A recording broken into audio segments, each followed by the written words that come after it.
ಮಾದಿಗ ಸಮುದಾಯ ನೆಲೆಸಿರ್ತಕ್ಕಂಥ ಈ ಬಡಾವಣೆಗೆ ವೈ ರಾಮಕೃಷ್ಣ ಬಡಾವಣೆ.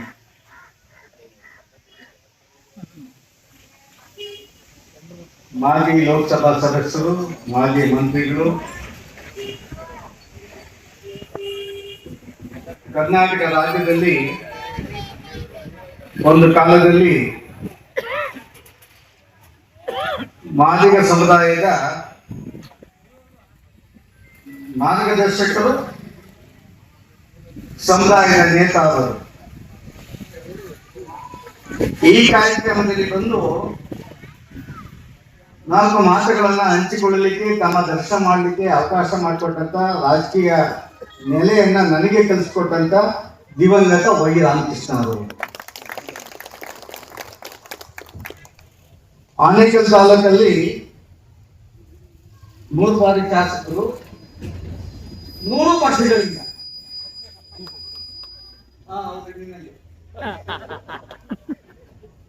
3 ಪಕ್ಷಗಳಿಂದ ಎಲ್ಲ ರಾಜಕೀಯ ಪಕ್ಷಗಳು ವೈ ರಾಮಕೃಷ್ಣ ಅವರ ಪಕ್ಷದ ಸೇರ್ಪಡೆಗೆ ಅವರ ನಾಯಕತ್ವ ತನ್ನ ಪಕ್ಷ ದುಡ್ಸ್ಕೊಳ್ಬೇಕಂತೇಳಿ ಕಾತುರದಿಂದ ಕಾಯ್ತಾ ಇದ್ರು. ವೈ ರಾಮಕೃಷ್ಣ ನನ್ನ ಪಕ್ಷಕ್ಕೆ ಬಂದರೆ ಒಂದು ಶಕ್ತಿ ಸಿಗ್ತದೆ, ಒಂದು ನೆಲೆ ಸಿಗ್ತದೆ ಅಂತೇಳಿ ಅಂತ ವ್ಯಕ್ತಿತ್ವವನ್ನು ಬೆಳೆಸ್ಕೊಂಡಂತ ವೈ ರಾಮಕೃಷ್ಣರವರು ನಿಮ್ಮೂರಿನ ಅಳಿಯ, ಈ ಕಾರ್ಯಕ್ರಮದ ರೂವಾರಿ ನಿಮ್ಮೂರಿನ ಮೊಮ್ಮಗ, ನಿಮ್ಮೂರಿನ ಮೊಮ್ಮಗ ವೈ ರಾಮಕೃಷ್ಣ ಅವರು ನಿಮ್ಮೂರಿನ ಅಳಿಯ.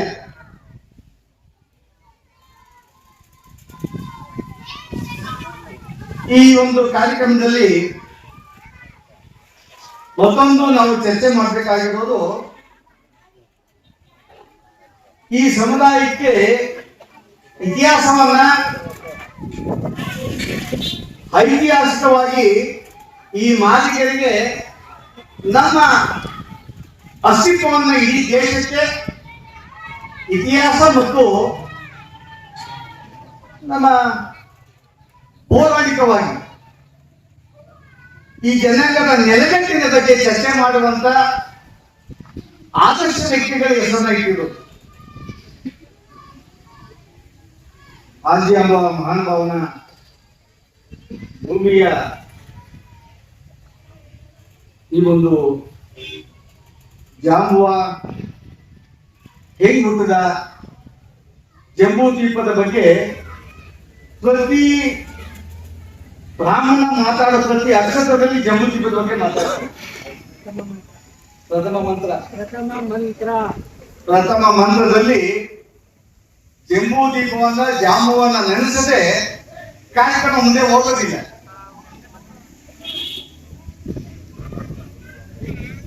ಮಾತಂಗ ಮುನಿ, ಮಾತಂಗ ದೇವಿಯ ಮಾರ್ಗ ಅಂತ ಒಂದು ಭಾಗ,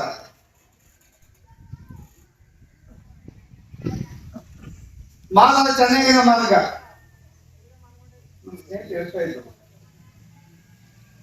ಇದೇನು ಮಾರ್ಗಗಳ ಬಗ್ಗೆ, ಈ ಸಮುದಾಯದ ಆದರ್ಶ ಪುರುಷರ ಬಗ್ಗೆ ಮಾತಾಡಿ ಹೆಸರನ್ನು ಇಟ್ಟಿದ್ವಿ, ಅವರನ್ನು ಅನುಕರಣೆ ಮಾಡಬೇಕು. ಆ ರಸ್ತೆ ಹೆಸರನ್ನು ಇಡೋದಕ್ಕೆ ವಿಶೇಷವಾದಂತ ಮುಖ್ಯಮಂತ್ರಿಯನ್ನು ವಹಿಸಿದ್ದು ನಮ್ಮ ಲೋಕೇಶ್ ಅವರು. ಕೃಷ್ಣಮೂರ್ತಿಯವರು ಮಾತಾಡ್ತಾ, ಮುಖ್ಯಮಂತ್ರಿಯವರು ಮಾತಾಡ್ತಾ, ಶಿವಮೊಗ್ಗವರು ಮಾತಾಡ್ತಾ, ಅನೇಕ ಮಾಹಿತಿ ಮಾತಾಡೋ ಸಮಯದಲ್ಲಿ ಅನೇಕ ವಿಚಾರಗಳನ್ನು ಹೇಳಿದ್ದಾರೆ. ಲೋಕೇಶ್ ಅವರು ಮಾತಾಡುವಾಗ ಅನೇಕರ ಕಾರ್ಯವೈಖರಿಯ ಬಗ್ಗೆ, ಕೃಷ್ಣಮೂರ್ತಿಯವರ ಬಗ್ಗೆ ಕಾರ್ಯವೈಖರಿಯ ಬಗ್ಗೆ ಹೇಳಿದ್ದಾರೆ. ಶಿವಣ್ಣವರು ಮಂತ್ರಿಯಾಗಿ ಶಿವಣ್ಣವರು ಮಾತು ಹೇಳ್ತಾ ಇದ್ರು. ತನಗೆ ಜನ್ಮ ನೀಡಿದಂತ ಗ್ರಾಮ, ಊರು, ಕ್ಷೇತ್ರ ಅದನ್ನು ನಮ್ಮ ಮತ್ತೊಬ್ಬ ಶ್ರೀನಿವಾಸ ಅವರು ಹೇಳಿದ್ರು. ಶ್ರೀನಿವಾಸ ಮೂರ್ತಿ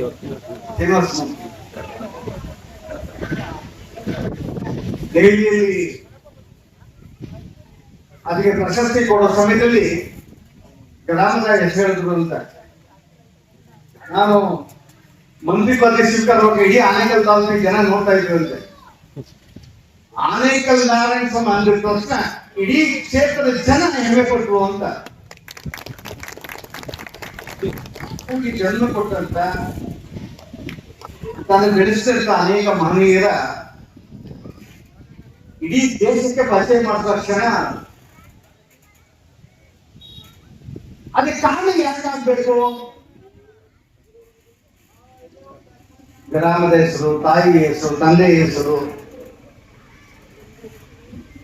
ಆ ಜಾತಿ ಹೆಸರು ಎಲ್ಲೊಂದ್ ಕಡೆ ಪ್ರಸಾದ ಆಗ್ಬೇಕಾದ್ರೆ ಆ ವ್ಯಕ್ತಿಯ ಸಾಧನೆ, ಆ ವ್ಯಕ್ತಿ ದೇಶಕ್ಕೆ ಕೊಟ್ಟಂತ ಕೊಡುಗೆ, ಸಮಾಜಕ್ಕೆ ಕೊಡುವಂತ ಕೊಡುಗೆ ಯಾವ ಅಂತ ಯಾವ ಘಟ್ಟದಲ್ಲಿ ಚರ್ಚೆ ಆಗ್ತದೆ, ಆ ಕ್ಷಣ ಸಮಾಜಕ್ಕೆ ಒಂದು ಗಡಿ ಕಿರೀಟ. ಈ ದಿಕ್ಕಲ್ಲಿ ನಿನ್ನೆ ಸ್ವಾಮೀಜಿಗಳು ಬಂದಿದ್ರು. ದೇವದಾಸೆ ಮಗ IITಗೆ ಸೆಲೆಕ್ಷನ್ ಆಗಿದ್ದಾನೆ ಅಂತ. ನನಗೆ ರಜಿಸ್ಕೊಳಕ್ಕಾಗಲಿಲ್ಲ. 1 ಗಂಟೆ ರಾತ್ರಿ 10 ನಮ್ಮ ಸಮುದಾಯದ ದೇವದಾಸಿಯ ಮಗ IITಗೆ ಹೋಗಿದ್ದಾನೆ. ಅನೇಕ IAS ಅಧಿಕಾರಿಗಳ ಮಕ್ಕಳು, IPS ಅಧಿಕಾರಿಗಳ ಮಕ್ಕಳು, ರಾಜಕಾರಣ ಮಕ್ಕಳು IIT ಹೋಗಕ್ಕಾಗಲಿಲ್ಲ.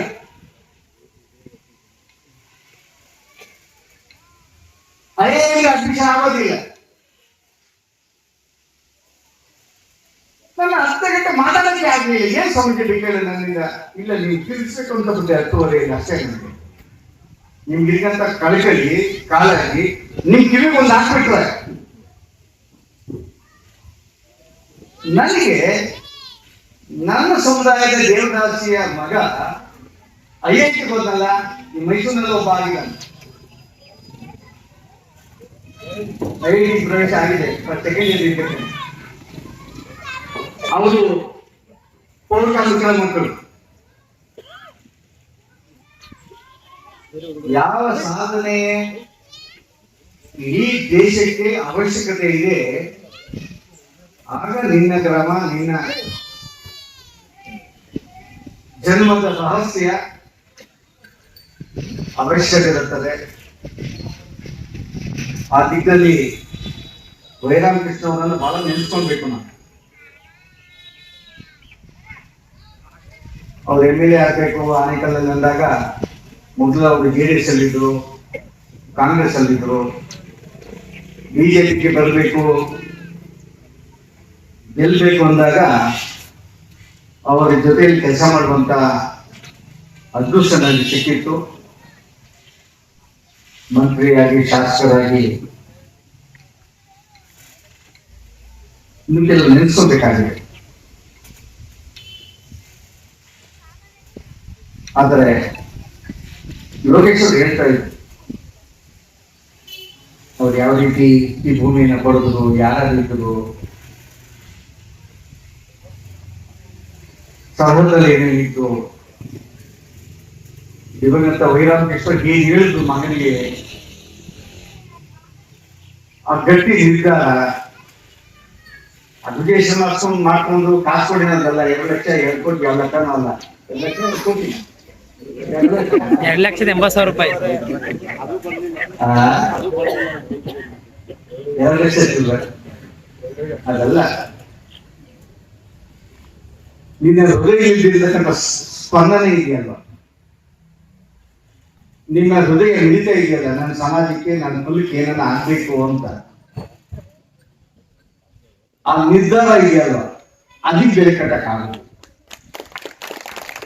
ನಾವು ಕೊಲನೆ ಮಾಡ್ಬೇಕಾಗಿರೋದು, ಗೌರವ ಸಲ್ಲಿಸಬೇಕಾಗಿರೋದು ಆ ಕ್ಷಣ, ಆ ದಿನ, ಆ ತೀರ್ಮಾನ ಇತ್ತು.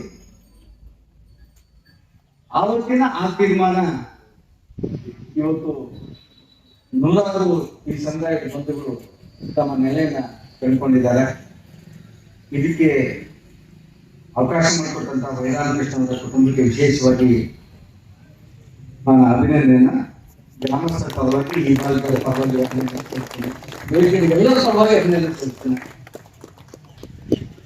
ವೇದಿಕೆ ಅನೇಕ ಮನೆಗೆ ಬಹಳ ಜನ ಮಾತಾಡ್ಬೇಕಾಗಿತ್ತು.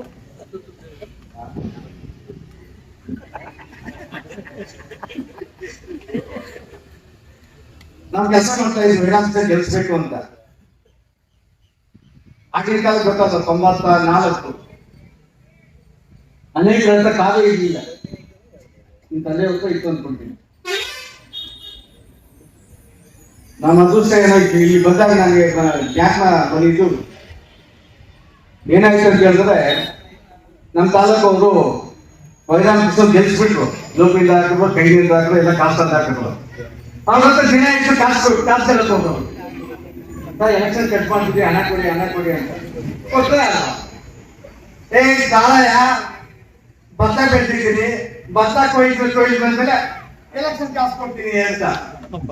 ನಿಮ್ಮೂರಲ್ಲಿ ಬೆಳೆದಂತ ಭತ್ತ ಮಾರಿ ಆನೇಕತ್ವಕ್ಕೆ MLA ಆಗೋದಕ್ಕೆ ಕಾಸು ಕೊಟ್ಟರು, ಅದಕ್ಕೆ ಲೋಕಸಭೆ ಕೊಟ್ಟಿದ್ರು ಅಂತ.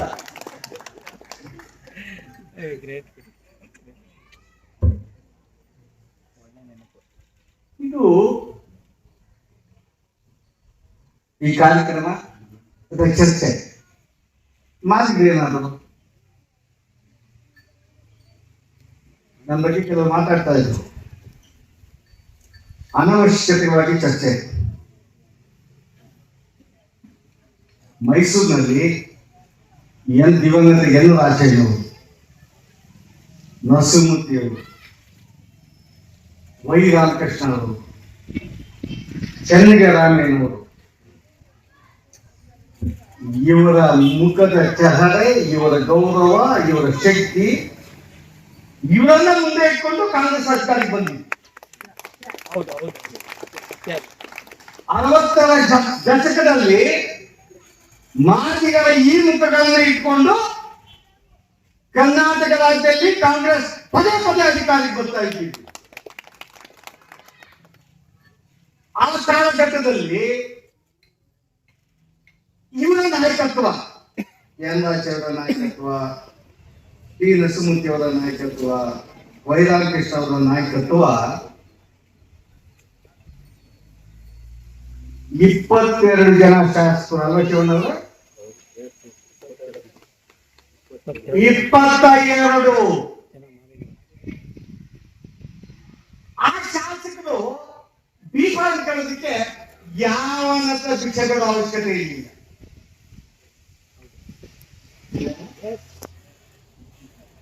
ಯಾವನತ್ರ ಹೋಗಿ ಬೀಫಾರ್ಮ್ ಕೊಡೋದ್ರ ಶಿಕ್ಷಕರ ಅವಶ್ಯಕತೆ ಇಲ್ಲ.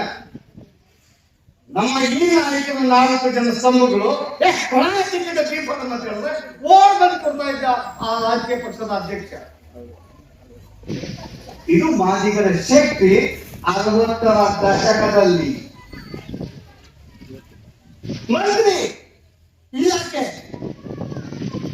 ನಿಮ್ಮ ಮಾದಿಗ ನಾಯಕ ಯಾರು ಹೇಳ್ತಾರೋ ಅವರಿಗೆ ಮಂತ್ರಿ ಇಲಾಖೆ. 60ರಿಂದ 70 ದಶಕ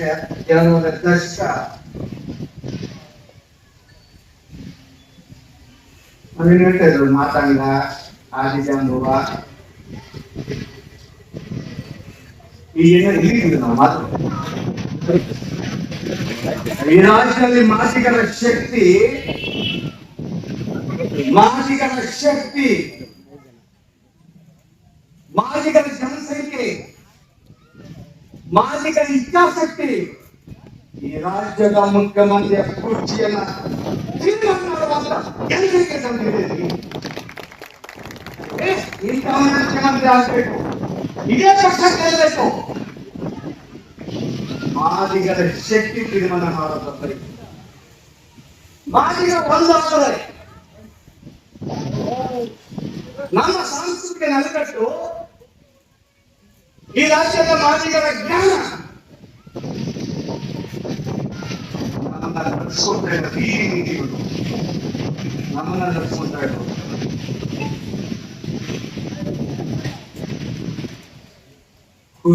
ಮುಖ್ಯಮಂತ್ರಿ ಕೃಷಿ ತೀರ್ಮಾನ ಮಾಡುವಂತ ಜನಸಂಖ್ಯೆ ಇದೆ ಈ ರಾಜ್ಯದಲ್ಲಿ. ಮಂತ್ರಿಗೆ ಭಿಕ್ಷೆ ಬೇಡುವಂತ ಸ್ಥಾನದಲ್ಲಿ ಇದ್ದೀವಿ ನಾವು. ಕೊಡೋದಲ್ಲ, 60ರಿಂದ 70-75 ಮಾದಿಗರನ್ನ ಯಾರು ಹೇಳಿದ್ರೆ ಬಿಫಾರಮ್ ಇವತ್ತು ಮಾದಿಗರು ಬಿಜೆಪಿಯಲ್ಲಿ ಸೇರ್ಕೊಂಡು ಮುಖ್ಯಮಂತ್ರಿ ಕುರ್ಚಿ ತೀರ್ಮಾನ ಮಾಡುವುದು ದೀಪ ವಿಷಯ ಬೇಕಂದ್ರೆ ನಮ್ಮನ್ನ ನಾವು ಪ್ರಶ್ನೆ ಮಾಡ್ಕೋಬೇಕ್ರಿ. ನಾವು ಯಾರು ಸಂಘಟನೆಯ ಮುಂಚೂಣಿಯಲ್ಲಿರೋರು, ರಾಜಕೀಯವಾಗಿ ಮುಂಚೂಣಿಯಲ್ಲಿರೋರು, ಅಧಿಕಾರವನ್ನ ತನ್ನ ಅಧಿಕಾರ ಕೃಷಿಗಾಗಿ ಒಂದು ಪಕ್ಷವನ್ನ ಉನ್ನತೀಕರಣದ ದೃಷ್ಟಿಯಲ್ಲಿ ಚರ್ಚೆಯನ್ನು ಮಾಡುವುದು.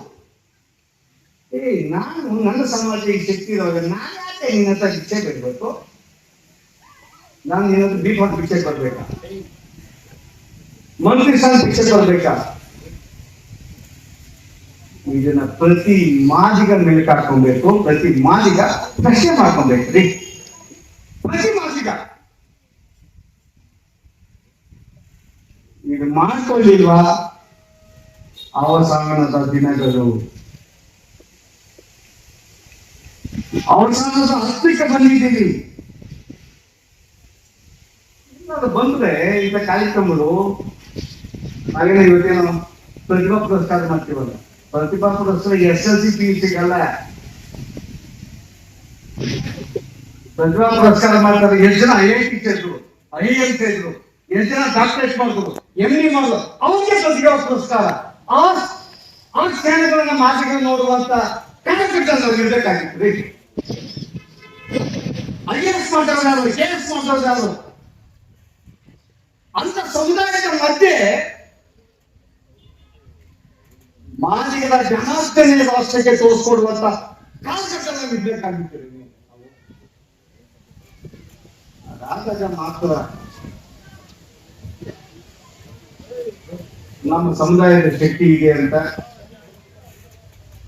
ಆ ದಿಕ್ಕಲ್ಲಿ ನಮ್ಮ ಈ ಸಮುದಾಯ, ಯಾವುದೇ ಸಮುದಾಯ ಇದೆ, ಮಾದಿಗೆ ಬಗ್ಗೆ ಮಾತಾಡ್ತದೆ. ವಿಶ್ವಮಾನವನ ವ್ಯಕ್ತಿತ್ವವನ್ನ ಪ್ರತಿ ಜಾತಿಯಲ್ಲಿ ಬೆಳಿಬೇಕು. ಒಬ್ಬ ವ್ಯಕ್ತಿ ವಿಶ್ವದ ಯಾವುದೇ ದೇಶಕ್ಕೆ ಹೋದಾಗ ಅವನು ಸಲ್ಲಬೇಕ್ರಿ.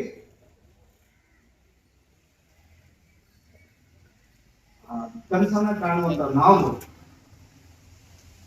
ದುಂಪ ಇದೆ ಗುರುಮುತ್ತಿಗೆ ಎಡಗಡೆ ನೋಡಿಲ್ಲ, ಅದೇ ಆಗ್ತದೆ. ಈಗ ನೋಡ್ರಿ ಎಡಗಡೆ ಭವನ ಇಲ್ಲಿ ಕಳಿಸಿದ್ರೆ ಮತ್ತೆ ನೆಕ್ಸ್ಟ್ ಮಂತ್ 2 ತಿಂಗಳಲ್ಲಿ ಆ ಇನಾಗ್ರೇಷನ್ ಕಳಿಸ್ಬೇಕು. ಆಮೇಲೆ ಸಾಕತ್ತು ಇಲ್ಲಿ DK ಶಿವಕುಮಾರ್ ಅಧ್ಯಕ್ಷ, ನಾನು ನಿಮ್ಮ ಮನೆ ಮಗ, ಇದೆಲ್ಲ ನಮ್ದು ರೊಕ್ಕ ಇದ್ದೇನೆ. ಇಲ್ಲಿ ಮಾತಾಡ್ತಾ ಯಾರು ಅವಮಾನ ಅಲ್ಲ, ಮನೇಲಿ ಮಾತಾಡ್ತಾ ಇದ್ವಿ. ನಿಮ್ ರಕ್ತ ಇನ್ನೊಂದು 2 ತಿಂಗಳಲ್ಲಿ ಅದೇನು ಕಾರ್ಯಕ್ರಮ ಮಾಡ್ತಾರೆ ಗೊತ್ತಿಲ್ಲ. ಇದು ಉದ್ಘಾಟನೆ ಆಗ್ಬೇಕು, ಇಡೀ ಮೈಸೂರಿನ ಬಾಡಿಗೆ ಬಂದು ಇಲ್ಲಿ ಕಾರ್ಯಕ್ರಮ ಯಶಸ್ವಿ ಮಾಡ್ಬೇಕು, ಹಬ್ಬ ಮಾಡ್ಬೇಕು. ನೀವು ತಲಬೇಕು ಎಷ್ಟು ಮಂದಿ ಬರೀ ಚಪ್ಪಲ ಅಂತಿದ್ದೆ ಅಲ್ಲ, ಗುರುಮೂರ್ತಿ ನಿನ್ ಬಗ್ಗೆ ಮಾತಾಡ್ತಲ್ಲ. ಶಿವಾನಿಗೆ ಎಷ್ಟು ಮಂದಿ ಬಗ್ಗೆ ಮಾತಾಡ್ತಿದ್ದೆ, ಎಷ್ಟು ಮಂದಿ ಬಹಳ ಹೋಗ್ಬೇಕಂತ ಇದ್ರು.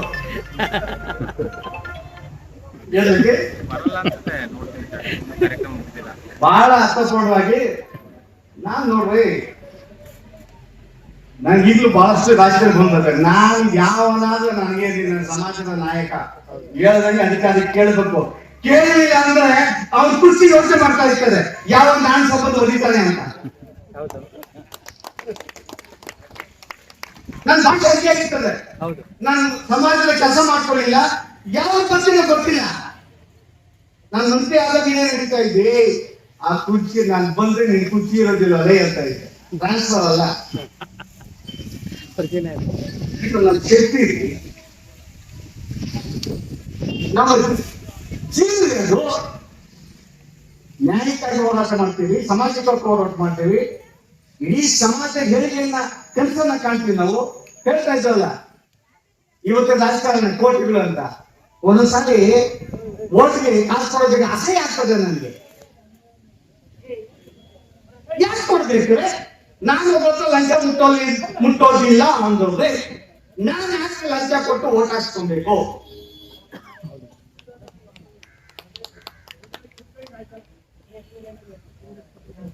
ಈ ರಾಜಕಾರಣಿ ರಾಜ್ಯದಲ್ಲಿ ಬರ್ಲಿಲ್ಲ, ದೇಶ ಪ್ರಜಾಪ್ರಭುತ್ವವನ್ನ ಮರಿತಾ ಇದ್ವಿ, ಕಲ್ಕೊಂತ ಇದ್ವಿ. ಆದ್ರೆ ನಿಮಗೆ ಅನೇಕ ಆದರ್ಶ ಪುರುಷರ ಮಾರ್ಗದರ್ಶನ ಇದೆ. ಲೋಕೇಶ್ ಅವರು ಕೇವಲ ಈ ಕಾರ್ಯಕ್ರಮಕ್ಕೆ ಬಂದಿದ್ದಂತಲ್ಲ, ಅನೇಕ ಸಹೋದರನ್ನು ಮಾಡ್ಕೊಂತ ಇರ್ತೀವಿ. ನಾವು ಮಾತಾಡಿದ ಫೌಂಡೇಶನ್ ಮುಖಾಂತರ ಯಾವುದು ಕೆಲಸ ಆಗೋದಿಲ್ವೋ ಅದನ್ನು ಕೆಲಸ. ಆದರೆ ಚರ್ಚೆ ಹೆಂಗಿರ್ಬೇಕಲ್ಲ, ಮುಕ್ತವಾಗಿರ್ಬೇಕಲ್ಲ, ಪ್ರೀತಿಯಿಂದ ಮಾತಾಡ್ಬೇಕಲ್ವ. ಯಾರಾದ್ರೂ ಏನು ನಿಸ್ವಾರ್ಥದಿಂದ ಮಾರ್ಗದರ್ಶನ ಮಾಡೋದಕ್ಕೆ ಯಾವ ಆಲೋಚನೆ ಬರ್ಕೊಳಕ್ ಹೋಗ್ಬಾರ್ದು. ನನಗೆ ನಿಜವಾಗ್ಲೂ ನಿಮ್ಮ ತಂದೆಯವರು ಆನೇಕಲ್ ತಾಲೂಕಲ್ಲಿ ರಿಸಲ್ಟ್ ಕಾಣಿಸಿದ ಬಿಜೆಪಿ ಗೆಲ್ಲಬಹುದು. ಆ ಕ್ಷಣದಲ್ಲಿ ಅವರ ಮಾರ್ಗದರ್ಶನದಲ್ಲಿ ರಾಜಕಾರಣಕ್ಕೆ ಪ್ರವೇಶ ಮಾಡಿದೆ. ರಾಜಕಾರಣ ಬೇಡ ಅಂದಾಗ ಮಾಜಿಗರು